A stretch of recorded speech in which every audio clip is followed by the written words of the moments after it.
Baik, sebelumnya saya buka dulu pertemuan kita pada pagi hari ini. Bismillahirrahmanirrahim. Assalamualaikum warahmatullahi wabarakatuh. Waalaikumsalam warahmatullahi Waalaikumsalam wabarakatuh. warahmatullahi wabarakatuh. Ya, selamat pagi dan salam sejahtera bagi kita semua ya. Semoga pada pagi hari ini kita diberikan kesehatan, kelancaran, dan kemudahan dalam beraktivitas, termasuk untuk perkuliahan. Baik, untuk pertemuan kita pada pagi hari ini, kita akan melaksanakan sesi diskusi ya, berkenaan dengan materi yang sudah saya sharekan di video sebelumnya ya, berkenaan dengan dasar-dasar virologi, atau yang kita kenal, atau mungkin yang kita sering sebutnya dengan istilah virus ya. Jadi memang virus itu di D3 Farmasi ya khususnya, itu masuk ke dalam mata kuliah mikrobiologi dan parasitologi. Karena kalau ilmu yang secara sendiri membahas mengenai virus, yaitu disebut dengan virologi, gitu. Tetapi dalam hal ini virus itu dikategorikan masuk ke dalam mata kuliah mikrobiologi dan parasitologi.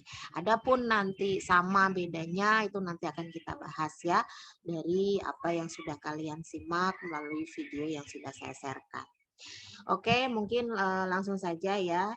Untuk pengantarnya, jadi pertanyaan yang nomor 1 itu sebetulnya pertanyaan yang masih umum. Jadi kalau siapa yang mau menjawab nomor 1 itu sebetulnya aman ya, karena sifatnya masih pengantar dan istilahnya jawabannya itu masih mudah seperti itu ya. Oke, mungkin langsung saja seperti biasa ya, kalian bisa raise hand siapa yang akan menjawab untuk yang pertama ya. Virus apakah yang pertama kali ditemukan dan bagaimana proses penemuannya? Oke, di sini sudah ada Eka Julia sama Sri Ayu.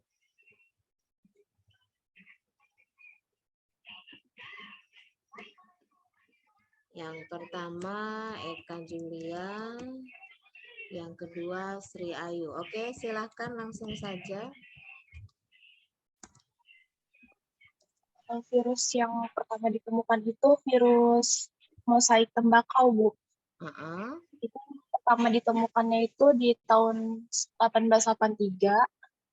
Itu karena waktu itu terdapat penyakit yang menyebabkan bintik-bintik kuning pada daun tembakau. Oke. Baik. Kemudian yang kedua, silakan Sri Ayu. Virus yang pertama kali ditemukan itu mosaik, Bu. Ditemukannya pada tahun 1883 dengan Adolf Meyer, seorang ilmuwan Jerman. Itu penyakit mosaik itu menghambat pertumbuhan tanaman tembakau.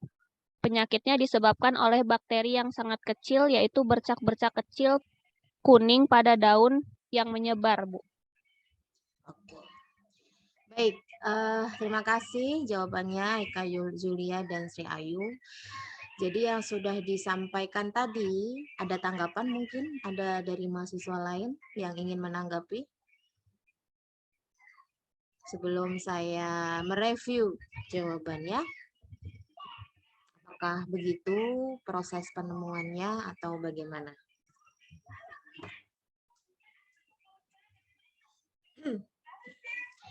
Ya, memang betul ya. Jadi virus yang pertama kali ditemukan itu adalah virus TMV ya, tobacco mosaic virus ya. Tobacco itu berasal dari bahasa tembakau ya, jadi tanaman tembakau. Jadi memang awal mulanya itu virus ditemukan pada tumbuhan ya, tidak langsung pada hewan atau pada manusia. Ya meskipun karakteristiknya itu hampir sama, tetapi kita tidak boleh menyamakan inangnya ya. Ya kalau tumbuhan ya tumbuhan gitu. Tidak akan mungkin bisa masuk ke dalam tubuh manusia. Kecuali kalau hewan dan manusia itu masih ada korelasinya ya. Nah, dalam hal ini yang perlu diingat adalah sebelumnya kita sudah banyak belajar mengenai mikrobiologi yang berkenaan dengan bakteri, berkenaan dengan protozoa yang ukurannya sama-sama mikron begitu. Nah, apakah virus ini juga disebut seperti bakteri? Nah, itu pertanyaannya ya. Meskipun pada awalnya demikian. Karena pada dulunya untuk penemuan-penemuan ini bukan sesuatu yang mudah ya. Artinya apa? Nggak kayak sekarang yang mungkin sudah ada alat-alat canggih ya, sudah ada mikroskop elektron untuk melihat apakah betul itu virus atau bakteri. Kalau dulu nggak, dulu percobaannya itu sangat sederhana. Tapi jangan lupa, berawal dari kesederhanaan itulah akhirnya kita bisa menikmati segala ilmu-ilmu yang ada tanpa kita harus mencari sendiri. Nah, itu yang menjadi poin pentingnya ya. Tinggal mempelajari. Nah, kembali ke virus ya. Jadi awal mulanya betul. Jadi pada tahun 1883 ini Adolf Meyer ya, seorang ilmuwan dari Jerman itu melakukan penelitian ya terhadap penyakit mozaik. Ya, jadi penyakit mozaik ini dia itu mampu menghambat pertumbuhan dari tanaman tembakau karena istilahnya tembakau ini kan bisa dikatakan menjadi sumber penghasilan begitu ya untuk suatu negara begitu. Jadi dengan adanya tanda-tanda seperti bercak-bercak kuning pada daun ya, nah ini indikasinya bisa mengarah kepada jenis mikroorganisme yang menyebabkan. Hanya saja pada saat itu belum langsung menyebutnya virus karena masih ditebaknya adalah bakteri begitu ya. Jadi bisa menular dari satu tumbuhan ke tumbuhan yang lain. Nah, contohnya seperti yang saya tampilkan pada gambar ya. Jadi tanaman yang awalnya sehat ketika disemprotkan daun ekstrak daun yang itu dari tanaman yang sakit, beberapa hari kemudian daun yang segar tadi atau tumbuhan yang sehat tadi itu bisa jadi sakit ya. Artinya memang dia menular sangat begitu cepat. Nah, pada saat itu masih dinilai itu adalah bakteri begitu ya. Tetapi ada penelitian lebih lanjut. Ekstrak dari daun yang sudah sakit itu tadi itu disaring ya menggunakan ukuran yang filternya itu seperti ukuran bakteri. Logikanya berarti ukuran bakteri sudah tersaring di situ. Berarti kan sudah tidak ada di dalamnya itu adalah mikroorganisme. Diujikan pada tanaman yang sehat. Ternyata masih sakit. Nah, berarti kan ada sesuatu di situ dan itu bukanlah bakteri. Kenapa? Karena kalau bakteri ukurannya sudah terfilter, sudah tersaring di saringan yang sebelumnya digunakan. Nah, berarti kesimpulannya ini adalah mikroorganisme yang ukurannya jauh lebih kecil daripada bakteri ukurannya. Ternyata betul, bukan ukuran mikron, tetapi ukuran nano. Ya, jadi istilahnya masih sangat jauh dari ukuran bakteri. Nah, selain itu juga virus yang ditemukan ini tidak hanya berdasarkan penelitian yang sifatnya sederhana, tapi kemudian dilakukan pengkristalan, ya.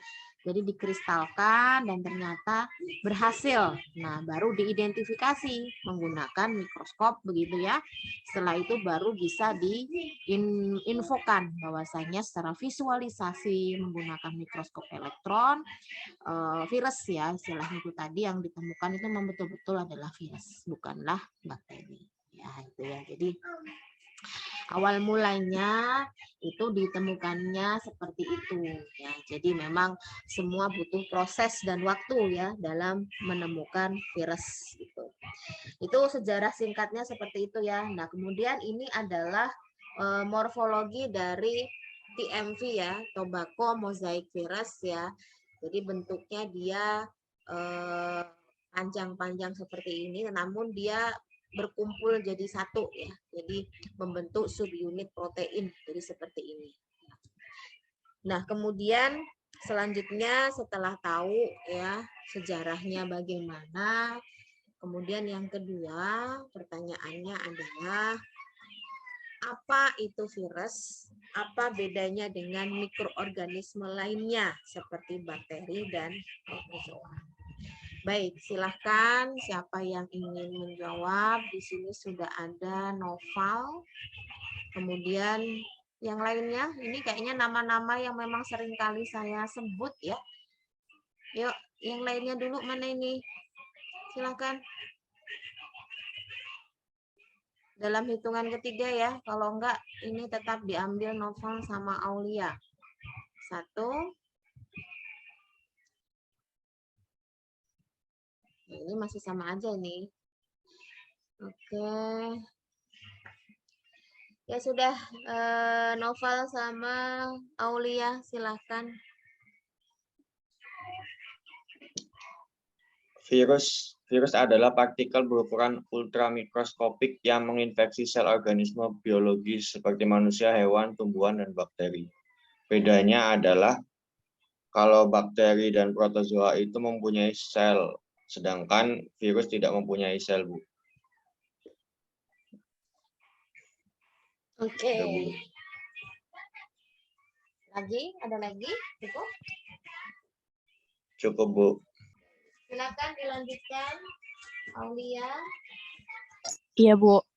Virus adalah mikroorganisme patogen yang hanya dapat bereproduksi di dalam sel karena mereka tidak memiliki perlengkapan seluler untuk bereproduksi sendiri. Terus bedanya dari protozoa dan bakteri, pada keberadaannya karioteka atau membran inti sel. Protozoa merupakan organisme eukariotik yang telah memiliki karioteka, sedangkan bakteri merupakan organisme prokariotik tidak memiliki inti sel, Bu. Oke. Baik, terima kasih Nova sama Aulia atas jawabannya ya. Jadi memang jawabannya itu benar ya, hanya saja nanti perlu kita garis bawahi ya titik pentingnya. Jadi kenapa virus itu bisa dikatakan berbeda dengan mikroorganisme lainnya seperti bakteri dan protozoa. Meskipun sama-sama berukuran mikron. Mikron itu artinya hanya bisa dilihat menggunakan mikroskop begitu ya. Nah, dalam hal ini perlu kita ingat bahwasanya karakteristik sebagai makhluk hidup antara virus dan makhluk hidup yang lain itu sangatlah berbeda. Kita lihat di sini ya. Jadi bisa dikatakan bahwasanya virus ini adalah partikel ya. Partikel berukuran ultramikroskopis. Jadi bukan mikron ya, tapi ultramikroskopik yang memiliki kemampuan dapat menginfeksi sel organisme biologis ya.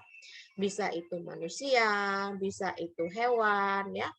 Bisa itu bakteri itu sendiri ya. Jadi bakteri pun juga bisa diinfeksi oleh virus. Jadi seperti yang kita tahu sebelumnya kalau bakteri itu menginfeksi manusia ya, tumbuhan, hewan, ternyata bakteri pun juga bisa diinfeksi oleh virus ya. Nah, ada perbedaan yang sangat mendasar sekali ya antara virus dan bakteri ya, sama-sama yang dia dipelajari di ilmu mikrobiologi ini. Bakteri, protozoa atau fungi yang ukurannya mikron ya, itu sifatnya adalah seluler ya. Artinya apa? Tubuhnya terdiri dari sel.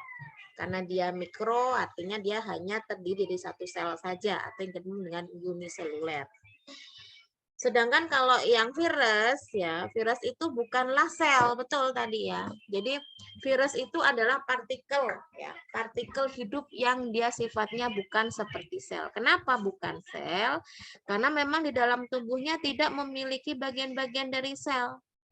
Bagian-bagian dari sel seperti apa? Inti sel, sitoplasma, ataupun membran sel lainnya.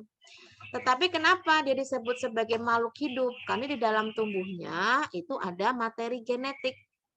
Ada DNA, ada RNA yang itu bisa digunakan dalam proses reproduksi. Artinya apa? Dia bisa memperbanyak diri untuk generasi-generasi berikutnya. Karena yang namanya makhluk hidup itu mutlak harus memiliki materi genetik. Jadi ketika virus itu memiliki materi genetik, berarti dia masih dalam kategori makhluk hidup meskipun memiliki sifat dan karakteristik yang beda dengan makhluk hidup yang lain ya. Poinnya di situ. Oke.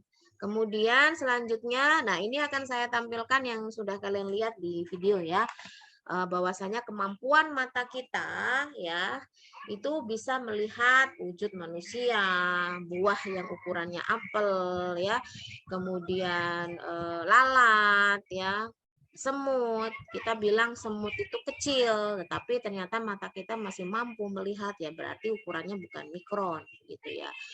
Kemudian rambut kita masih melihat. Nah, kalau sudah masuk ukuran ke mikron ya, nah nih ya, sudah masuk ke 10 mikrometer ya, ini kita sudah tidak bisa menggunakan mata biasa ya, tanpa menggunakan mikroskop. Misalkan kita melihat sel ya, melihat bakteri. Bahkan kalau untuk melihat virus itu sudah tidak bisa menggunakan mikroskop cahaya, tetapi harus menggunakan mikroskop elektron sampai ukurannya yang lebih kecil lagi daripada virus, itu seperti molekul ya, atom atau elektron orbital. Nah, ini ukurannya yang lebih kecil lagi, bahkan ukurannya bukan mikron, bukan nano, tapi ukurannya adalah Armstrong ya, dia lebih kecil. Oke, itu ya untuk perbedaannya dari setiap ukuran untuk makhluk-makhluk yang masuk ke dalam mikroorganisme gitu ya. Kemudian yang selanjutnya, apa saja karakteristik dari virus? Di sini ada Muhammad Siddiq ya. Kemudian ada Intan Agustin.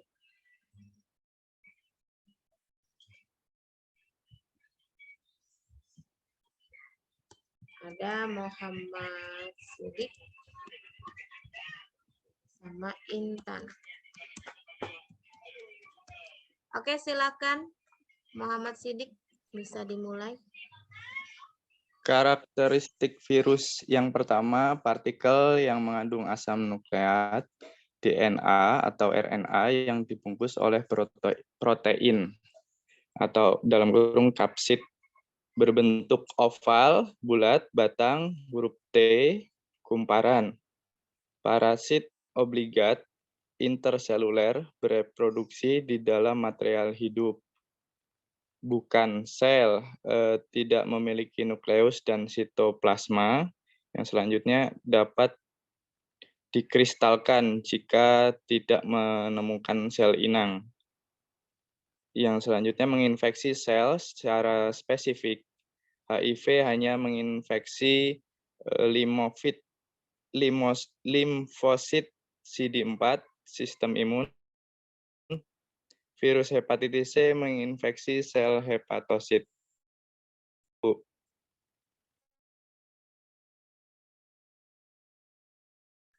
Oke, terima kasih Muhammad Siddiq. Dilanjutkan Intan Agustin, silakan. Karakteristik virus yang pertama, partikel yang mengandung asam nukleat yang dibungkus oleh protein kapsid. Terus berbentuk oval, batang, huruf T, kumparan, dan bulat. Parasit obligat interseluler, bereproduksi di dalam material hidup. Bukan sel, yaitu tidak memiliki nukleus dan sitoplasma. Dapat dikristalkan, menginfeksi sel secara spesifik. Virus hepatitis C menginfeksi sel hepatosit, HIV hanya menginfeksi limfosit CD4 atau sistem imun. Terima kasih, Bu. Oke, baik. Terima kasih juga ya untuk Muhammad Siddiq dan Intan Agustin. Ya, tadi sudah betul sekali ya jawabannya, bahwasanya secara umum itu karakteristik dari virus itu sudah disampaikan tadi ya. Yang jelas virus itu meskipun dia bukan sel atau yang kita sebut dengan istilah partikel ya, tetapi partikel yang memiliki materi genetik ya, atau asam nukleat disebutnya. Baik itu DNA maupun RNA yang dibungkus oleh protein atau kapsid ya. Kemudian karakteristik yang lain dari variasi bentuknya. Ada yang bentuknya oval, bulat, batang, ada yang huruf T, kecil. Ada yang berbentuk kumparan ya. Sifatnya bagaimana? Sifatnya adalah parasit obligat interseluler. Nah, ini yang menjadi musuh besarnya makhluk hidup yang lain. Kenapa? Karena virus ini hanya bisa bereproduksi ketika berada di tubuh makhluk hidup yang lain atau di dalam material hidup. Jadi pada dasarnya memang suatu kebutuhan bagi virus untuk bisa bereproduksi, akhirnya dia akan mencari makhluk hidup lain untuk bisa ditempati, untuk bisa memperbanyak diri. Nah ini ya, jadi itu yang membuat kenapa virus itu menyukai sekali dengan tubuh makhluk hidup lainnya, karena memang ada kebutuhan untuk virus dapat memperpanjang usianya, begitu ya, untuk bisa menghasilkan generasi-generasi dalam proses reproduksi. Tuh. Yang selanjutnya ini sudah disebutkan di awal, virus itu bukanlah sel ya, tetapi dalam bentuk partikel ya. Jadi kenapa bukan sel? Karena memang tidak memiliki nukleus, tidak memiliki sitoplasma, itu mutlak. Karena inti sel sama nukleus sama ya, kemudian sitoplasma itu harus ada di dalam sel. Jadi kalau nggak ada ya berarti bukan sel. Kemudian dapat dikristalkan. Nah, ini yang menjadi sejarah penemuan di awal tadi ya, bagaimana TMV dapat ditemukan karena memang dalam prosesnya itu dapat dikristalkan. Sehingga kita tahu bentuknya seperti apa. Dan yang selanjutnya, nah ini yang menjadi ciri khas juga dari virus ya. Virus ini sifatnya itu dia sangat sangat selektif sekali mencari sel inang. Ya. Jadi nggak sembarang sel virus itu mau. Jadi sesuai dengan apa yang dia inginkan. Nah, misalkan untuk virus HIV ya, yang memang dia menyerang sistem imun dalam tubuh manusia. Nah, itu nggak akan bisa hidup di sel-sel lain selain sel-sel limfosit CD4 ya, yang memang ini secara khusus spesifik untuk sistem imun manusia. Jadi kalau semisal virus HIV ini sudah mengenai sel CD4 manusia, itu sudah sangat mengganggu karena semuanya akan dikendalikan oleh virus itu. Maunya virus, bukan maunya tubuh kita. Ya. Kemudian ada juga virus hepatitis C. Ya, hepatitis itu maksudnya apa? Hati. Ya, berarti memang virus HIV hepatitis ini hanya ditemukan di sel-sel hepatosit ya, atau di sel-sel hati. Nah, tidak akan ditemukan di sel-sel yang lain. Nah, ini yang disebut dengan istilah spesifik ya. Harapannya kalian bisa memahami karakteristik dari virus secara umum, meskipun setiap jenis virus itu memiliki karakteristik yang unik ya. Nah, itu nanti disesuaikan dengan jenis virusnya apa. Nah, ini saya tampilkan bentuk struktur virus yang bentuk T ya, jadi secara umum.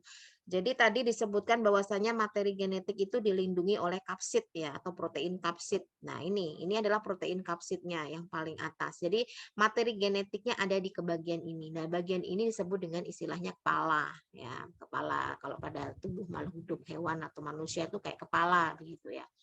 Kemudian ada bagian leher ya, ada selumbung ekor, nah ini ada kayak kaki-kakinya ini ya. Jadi kaki-kakinya ini tuh seperti dia itu bertugas untuk melekatkan ya pada sel inang. Nah, itu nanti di bagian bawah ini ada jarum penusuk ya. Jadi bisa untuk menempelkan pada inangnya. Suara saya terputus-putus ya? Iya, Bu. Iya, Bu. Ya, bentar ya. Oke, sekarang sudah jelas belum? Sudah, Bu. Iya, Bu. Ya, itu ya. Nah, sekarang selanjutnya silakan, ada 4 ya. Berarti saya butuh 4 mahasiswa untuk bisa memberikan jawabannya. Ya. Nomor 1, 2, 3, 4. Nah, di sini ada variasi bentuk virus ya. Ini apa, bentuk apa, ini bentuk apa, ini bentuk apa, ini bentuk apa, masing-masing sebutkan contohnya dan nama mahasiswanya. Jadi mahasiswa satu-satu aja ya. Di sini yang sudah raise hand itu ada tadi Aulia udah kan ya? Ahdan ya. Ahdan. Kemudian Muhammad Siddiq juga sudah. Siapa lagi yuk? Fitrian. Yuk, siapa lagi? 2 lagi. Yuk, yang belum pernah sama sekali silahkan.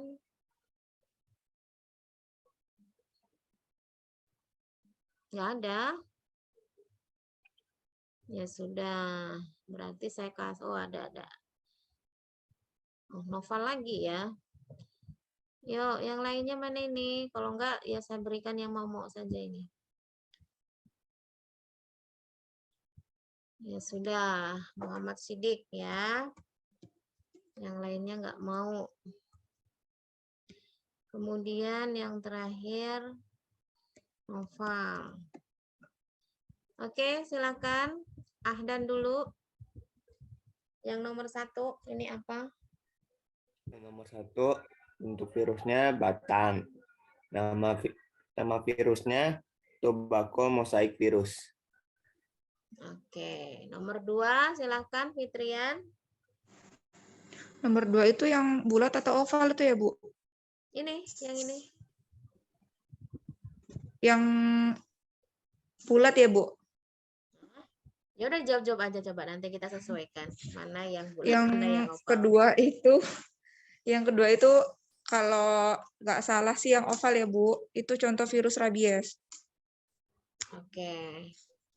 Kemudian Muhammad Sidik silakan yang 3.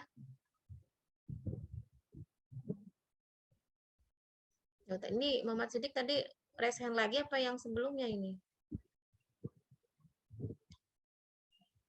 Oke, ganti ya. Miftahul Jannah. Ya, Bu, saya bentuknya tubuh batang, dia memiliki virus tobacco mosaic virus. Ya, Yang Bu. nomor 3 loh ini. Sebentar, Bu.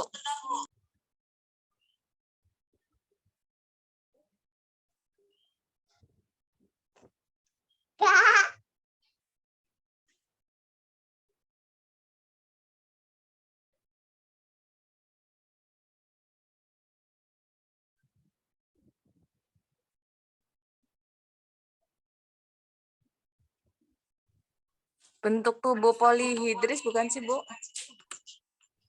Ya, terus ininya contoh Dia virusnya. mempunyai virus adenovirus penyebabnya demam.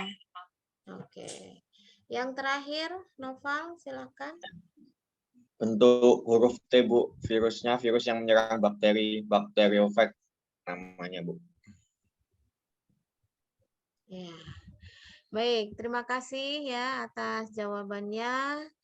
Baik, kita evaluasi lagi ya dari apa yang sudah dituliskan tadi ya. Jadi yang pertama betul tadi ya, tobacco mosaic virus ya. Jadi bentuknya dia batang seperti ini ya. Aslinya tuh seperti ini kalau dipakai mikroskop elektron ya. Tapi kalau untuk proses pembelajaran itu dibuat menarik seperti ini ya. Kemudian selanjutnya itu bentuknya adalah polihidral ya atau polihidris ya. Jadi dia bentuknya itu segi 6. Itu contohnya adenovirus yang itu bisa menyebabkan demam ya. Kemudian ada lagi bentuk bulat. Nah ini ya, bentuk bulat itu contohnya ada influenza virus, ada HIV ya. Kemudian yang terakhir itu bentuk T ya, bacteriophag ya. Jadi bacteriophag ini dia tidak menyerang manusia, tetapi dia justru malah menyerang bakteri ya, atau menginfeksi bakteri. Jadi itu jenis-jenis dari atau variasi dari bakteri ya. Semoga dapat dipahami. Baik, untuk setiap bagian. Nah, setiap bagian dari virus ya, itu ada beberapa bagian-bagian yang dapat dipahami berdasarkan fungsinya ya. Misal di bagian kepala ya, di bagian kepala ini kita tahu bahwasanya kepala ini kan dilindungi yang disebut dengan istilahnya kapsid ya. Jadi kapsid ini sebagai selubung ya, selubung untuk materi genetik yang ada di dalamnya. Nah, setiap virus itu materi genetiknya beda-beda. Ada yang tipe virusnya DNA, ada yang tipe virusnya RNA ya. Kalau virus DNA itu contohnya ada virus T, virus cacar ya. Kalau yang virusnya RNA itu seperti virus influenza, HIV, H5N1 dan lain-lain ya. Jadi ini sebagai contoh saja karena setiap virus itu harus jelas dulu termasuk ke dalam virus DNA atau virus RNA. Nah, istilah DNA atau RNA ini kan kita sudah belajar di apa ya, pernah saya sampaikan di biokimia kalau nggak salah ya. Jadi DNA RNA itu sebetulnya memang molekul yang ada di dalam tubuh kita sebagai makhluk hidup ya, atau asam nukleat. Yang mana di dalamnya itu sangat banyak unsur-unsur atau molekul-molekul yang memang membawa sifat-sifat genetik bagi makhluk hidup tersebut ya, atau pembawa sifat. Nah, sama virus pun juga begitu ya, karena virus pun juga masuk ke dalam kategori makhluk hidup. Nah, kemudian ada istilah kapsid ya. Nah, kapsid ini tadi yang saya jelaskan di awal ya, ini bagian selubung luarnya itu sebagai pelindung sekaligus sebagai pembentuk tubuh virus ya.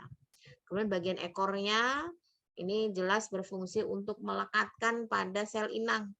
Karena bagaimana dia akan bisa masuk ke dalam sel inang kalau tidak melekatkan dirinya dulu di dalam di permukaan luar tubuh dari makhluk hidup. Nah, bedanya virus dengan bakteri itu ini. Kalau bakteri ketika dia ada kontak dengan tubuh manusia, anggaplah itu adalah manusia ya. Adanya kontak dengan manusia, maka seluruh bagian tubuh dari bakteri itu akan masuk ke dalam tubuh manusia. Tetapi kalau virus, enggak. Kalau virus itu dia melekat atau attachment namanya ya di dalam kulit kita misalkan.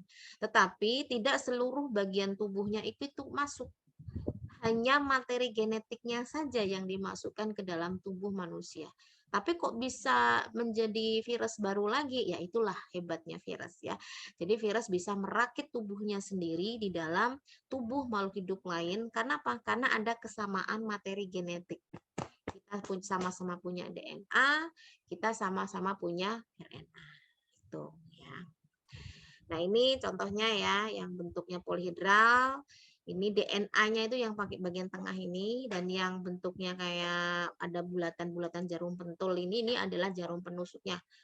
Yang dia akan sebagai penempelan ya atau melekat pada sel inang. Nah, ini yang bentuknya dia bola ya. Kalau di gambar visual itu dibuat cantik seperti ini ya, karena memang aslinya tidaklah seperti ini ya, tapi hampir menyerupai itu. Jadi lebih mudah untuk dipelajari. Nah, ini untuk DNA-nya ada di bagian tengah. Ya. Nah, ini yang bentuknya dia silinder ya, contohnya pada virus Ebola ya. Nah, mengingatkan lagi ya bahwasanya virus itu tuh kenapa dikatakan berbahaya untuk tubuh makhluk hidup ya, karena bisa disebut juga sebagai agen penyakit gitu ya, agen of disease ya.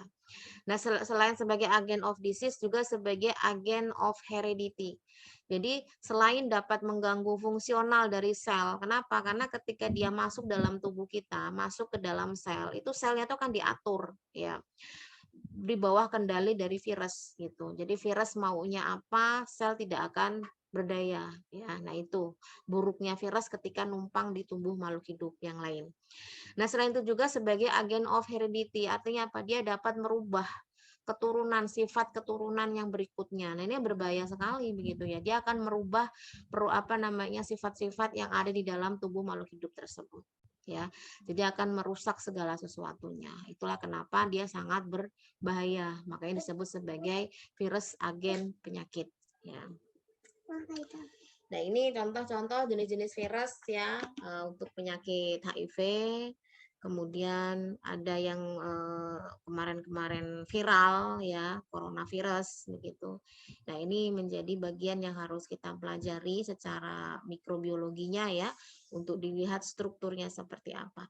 Kenapa ini penting sekali? Karena kalau nggak diteliti lebih lanjut, kita tidak akan bisa menemukan vaksinnya. Ya, karena berdasarkan apa yang sudah kita pahami bahwasanya vaksin itu kan diambil dari bagian virus tersebut ya. Bisa virus utuhnya, bisa bagian materi genetiknya ya. Kalau virus utuhnya misalkan dilemahkan ya. Kalau bagian RNA atau DNA-nya yang diambil atau mRNA-nya yang diambil itu yang memang sifatnya sudah tidak ada bagian-bagian yang berbahaya ya. Jadi memang tubuh kita ini untuk mendapatkan sistem imun itu kan harus di infeksi dulu begitu ya. Secara alami ketika tubuh kita itu diinfeksi baru kita akan mengeluarkan antibodi. Tetapi kalau semisal itu sifatnya hal-hal yang bisa disembuhkan ya dengan kondisi imun kita yang baik sih nggak masalah ya. Tapi menjadi masalah adalah kalau virus itu tuh sudah kejam gitu ya. Artinya ketika masuk tubuh kita sudah tidak bisa mengendalikan, akhirnya kematian menanti begitu ya, seperti yang sudah-sudah kayak corona dan lain-lain itu. Maka tubuh kita harus punya perlindungan di awal ya. Jadi paling tidak untuk penangkal awalnya, kalaupun terinfeksi ya terinfeksi mau gimana lagi gitu ya. Tetapi tubuh kita paling tidak sudah pernah mengenali sebelumnya, jadi gejala yang ditimbulkan pun akan lebih ringan ya. Tidak berat seberat yang belum pernah kenal sama sekali ya. Jadi nggak beda kalau kita ngobrol sama orang yang belum pernah ketemu sama sekali itu akan terasa kaku ya. Jadi kita belum pernah ada memori, belum tahu dia namanya siapa, rumahnya di mana, belum pernah ngobrol ini itu. Tiba-tiba dihadapkan langsung ketemu pasti kita akan agak canggung ya. Tapi kalau sudah pernah ketemu sebelumnya meskipun cuma sekali itu pertemuan berikutnya itu sudah beda gitu ya. Meskipun tidak sepenuhnya tubuh kita itu mampu untuk menghalau ya, tetapi paling tidak mampu mengenali sehingga antibodi itu sudah jaga-jaga gitu ya. Kalaupun terinfeksi oleh virus tersebut, itu paling tidak gejalanya itu masih bisa diamankan ya. Jadi tidak terlalu berat seperti yang sama sekali belum pernah ada antibodinya. Nah, itulah pentingnya vaksin ya. Jadi apapun vaksinnya begitu. Karena kalau tujuannya baik, tubuh kita pun akan meresponnya dengan baik. Meskipun pada saat itu mungkin ada indikasi yang sifatnya itu kayak pasca imunisasi gitu ya, pasca vaksin itu ya, atau KIPI begitu. Tapi itu kan hanya sebatas untuk awal-awal saja. Nah, itulah pentingnya memeriksa kesehatan terlebih dahulu ya sebelum dilakukannya vaksin. Yaitu ya untuk bagian dasar-dasar virus ya. Untuk yang selanjutnya itu tentang reproduksi dari virus. Kita masih ada waktu 10 menit lagi.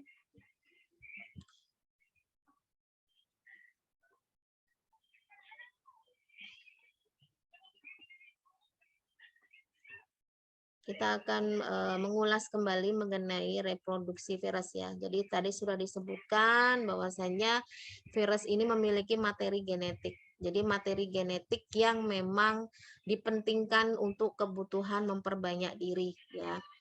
Jadi sebagai pengantarnya, walaupun virus ini memiliki materi genetik yang berupa DNA atau RNA ya. Nah, dalam hal ini ketika virus akan membentuk virus yang baru atau dikenal dengan istilah replikasi, nah virus ini membutuhkan inang, ya, membutuhkan tempat material hidup yang lain ya sebagai tempat dia untuk bisa bereproduksi. Nah, tidak hanya numpang reproduksi ya dalam hal ini, tetapi juga untuk mengendalikan sel dari inang tersebut atau sel dari host pest tersebut ya dalam sintesa proteinnya, yang itu dikenal dengan adanya transkripsi atau translasi. Nah, ini kan kalian sudah mendapatkan materinya istilah transkripsi, translasi di materi biokimia ya. Jadi pada dasarnya makhluk hidup itu mampu melakukan sintesa protein.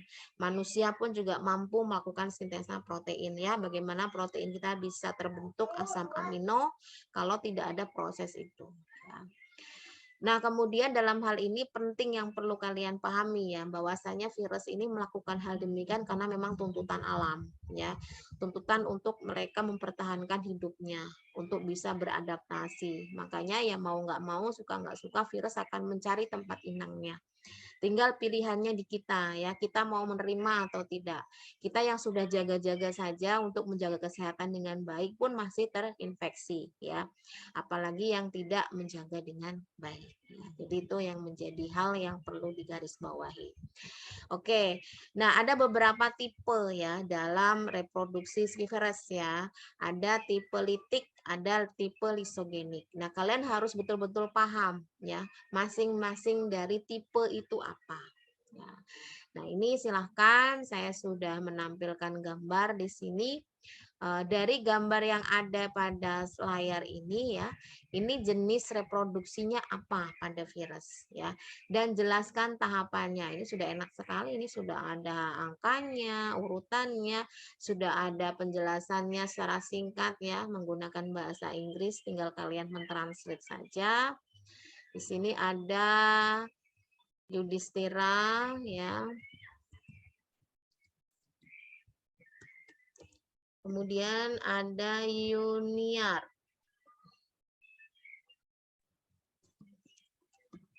Oke, silahkan Yudhistira. Pertama, absorpsi. Absorpsi serat ekor dan selundang ekor berikatan dengan reseptor membran sel. Yang kedua, penetrasi. DNA fag meninggalkan kapsid menuju sel inang. Yang ketiga, sintesis. DNA fag diproduksi bersama protein-protein fag. Yang keempat, perakitan perangkat virus seperti kapsid diproduksi. Yang kelima, lisis. Virion melepaskan diri. Dan yang terakhir, ekor serat. Udah itu, Bu. Oke. Baik, silakan Yuniar. Ya, terima kasih. Yang pertama di situ ada absorpsi di mana serat ekor dan seludang ekor berikatan dengan reseptor membran sel. Kemudian yang kedua itu ada penetrasi di mana DNA fag akan meninggalkan kapsid menuju sel inang.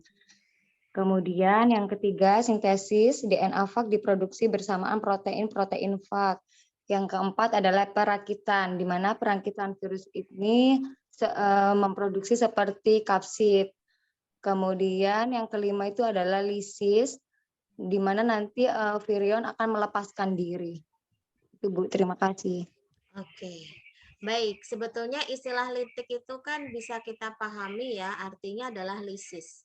Jadi kalau dilihat-lihat nih virus ini jahat banget ya dalam proses ini. Kenapa? Karena ketika dia sudah menggunakan sel untuk merakit tubuhnya dalam proses reproduksi begitu ya, habis semuanya sudah selesai terbentuk, sel itu akan dipecah ya, artinya dia akan rusak ya. Jadi dia akan mengalami lisis, kemudian virus itu akan keluar dari sel itu dan mencari sel-sel yang lain lagi untuk melakukan hal yang sama. Nah, seperti itulah ya caranya virus menginfeksi sel-sel pada tubuh ya, baik itu hewan maupun manusia. Tapi yang perlu dipahami di sini adalah virus itu akan melakukan proses pendekatan dulu ya dengan sel yang akan diinfeksi atau proses pelekatan atau attachment ya. Tadi saya sudah menyebutkan bedanya dengan bakteri apa? Kalau virus ini ketika dia melekat pada permukaan sel ya, maka bukan seutuhnya dari virus itu yang masuk, tetapi bagian dari DNA-nya ini yang masuk ke dalam sel tersebut. Nah, kemudian sel yang utuh tetap berada di luar. Ya, jadi dia hanya mengirimkan materi genetiknya saja di dalam tubuh dari sel. Ya, istilahnya selnya ya yang itu menjadi proses untuk reproduksinya. Nah, kemudian kita tahu bahwa sel itu kan juga memiliki materi genetik di nukleusnya. Ya, ada DNA, ada RNA. Ini sangat mudah sekali untuk si virus itu melakukan sintesa, ya, ikut serta. Jadi ketika sel itu melakukan proses replikasi, maka virus pun juga ikut proses replikasi. Akan ikut proses sintesa protein di sana sehingga akan memperbanyak diri. Setelah utuh ya terbentuk atau dirakit menjadi virus yang utuh, maka dia akan keluar dari sel virus tersebut atau akan melisiskan sel dari yang ditempatinya. Nah, ini adalah gambaran ya mengenai proses litik ya di dalam tubuh manusia ya, kalau itu inangnya adalah manusia. Nah, ini ya, ini proses absorpsi ya atau penempelan. Jadi kalian lihat di sini ada jarum penusuk di sini ya, yang dia akan menempelkan dan dia akan mengeluarkan enzim yang dikenal dengan enzim lisoenzim ya. Ada lisoenzim ya. Jadi sebagai enzim penghancur ya. Artinya dia akan melubangi bagian dinding sel inang ini ya untuk memasukkan asam nukleat atau materi genetiknya ya agar dia bisa keluar dan menuju di dalam sel itu. Nah, kemudian terjadilah proses injeksi ya. Kemudian apa? Dikeluarkan seluruh materi genetik yang ada di dalam kapsid ya menuju ke selnya. Begitu. Nah, tetap kapsidnya itu berada di luar sel inang. Nah, itu. Setelah itu, karena kita tahu bahwa sel itu kan tadi mampu melakukan proses replikasi ya, mampu melakukan proses sintesa. Nah, disitulah dia akan menyisip. Toh susunan gen DNA-nya itu kan sama ya.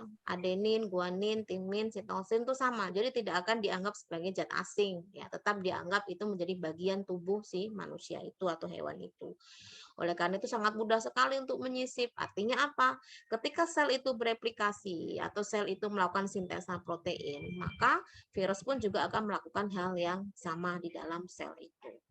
Nah, setelah dirakit baru terjadilah proses pelisisan ya, di mana virus tersebut akan mengeluarkan enzim ya, lisoenzim itu tadi yang akan membuat dinding selnya itu menjadi pecah dan akhirnya virus itu akan keluar dari sel itu dan akan mencari mangsa sel lainnya lagi dan diperlakukan yang sama. Nah, itulah bagaimana virus itu bisa melanjutkan hidupnya dengan cara numpang untuk melakukan proses reproduksinya. Nah. Kemudian yang kedua adalah daur lisogenik. Nah, ini saya jelaskan ulang saja ya. Nah, di sini kalau untuk jalur lisogenik itu sangat berbeda ya dengan yang pertama. Nah, kalau yang pertama tadi kan jalur siklus litik, ada proses pemecahan ya, pemecahan dari sel itu dan dia akan mencari mangsa sel lainnya. Tetapi kalau lisogenik enggak. Lisogenik enggak dipecah lisogenik. Lisogenik ini pada prinsipnya dia hanya menyisipkan DNA dari virus tersebut ke DNA dari tubuh makhluk hidup lain. Jadi yang berwarna merah ini awalnya adalah DNA-nya makhluk hidup. Disisipkan virus ya yang itu DNA-nya warnanya hitam ini ya, kemudian dia akan menyisip di warna merah. Jadi yang warna hitam ini adalah punyaan virus. Jadi ketika terjadi proses replikasi yang menjadi dua, maka yang menjadi dua ini tidak hanya yang berwarna merah, yang memang itu adalah DNA-nya makhluk hidup itu, tetapi juga DNA-nya si virus yang ikut juga menjadi double. Oke, sepertinya saya terlempar ya. Sampai mana tadi saya ngejelasinnya?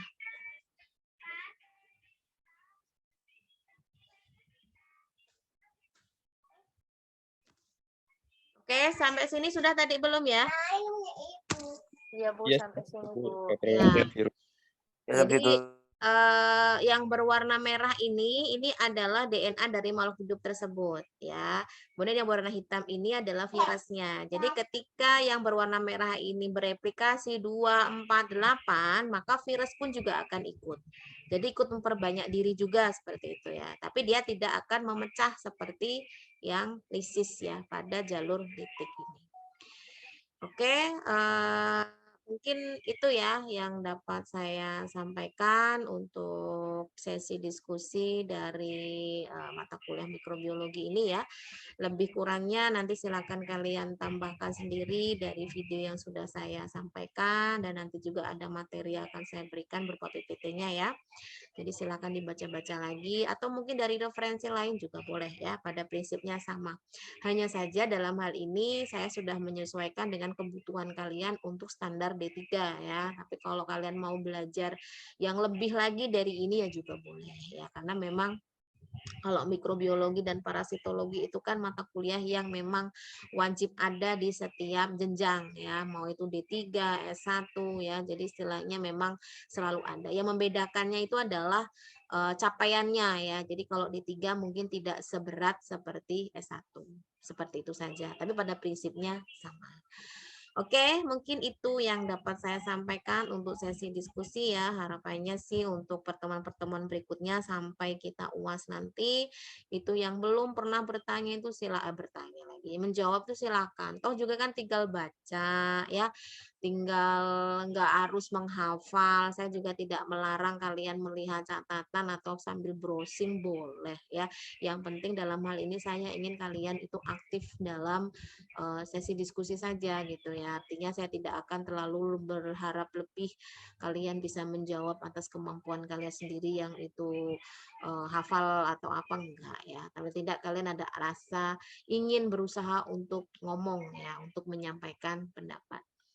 Oke, mungkin itu untuk mikrobiologi ya. Nanti kita lanjutkan untuk mata kuliah biokimia. Mungkin sambil nunggu kelas yang lain bisa join ya.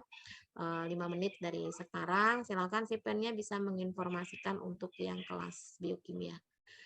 Oke, mungkin sementara saya tutup dulu untuk sesi mikrobiologi.